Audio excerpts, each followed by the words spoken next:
statue and you worship that statue as a means to drawing closer to the Divine is horrific and completely forbidden. These people are now making humans to be mushrik. They say, this human, he's God, therefore come to us. So relevant to this gate this year, the religions whom we thought were monotheistic, they're now showing themselves to be mushrikeen.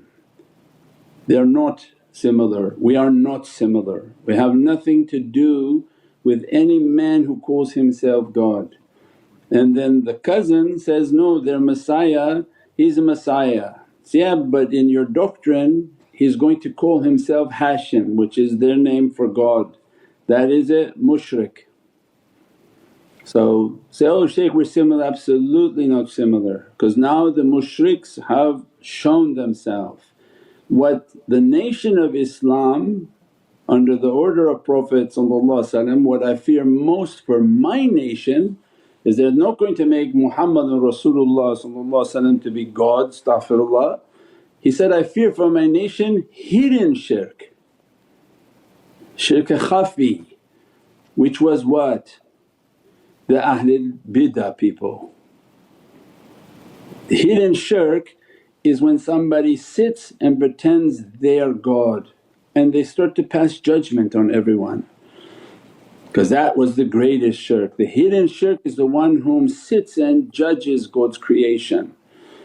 And they have like little chairs and they start saying, no, no, you're in Jahannam, you're like this, you're like that, you're like this. And Allah says, you don't know anything about yourself, how would you know the amal of that servant? How could you pass judgment on a servant when you can't pass judgment even on yourself? So other nations, they're waiting for their prophets and turn them into gods. Or the other one outright he thinks the cow is a god. But for the nation under Sayyidina Muhammad this first verses of Surah Tawbah is about the people whom are making and passing judgment and acting as if they are little ilaha. And that's, you see them with that cloth and they sit there and they say everything haram, you're haram, you're haram, you're going to hell, you're going to hell. How you know who's going to hell? You only have to worry about if you yourself are going into hell. So this is the sickness that Prophet described for his nation. Now for Surah Tawbah, what is the verse we're going to recite?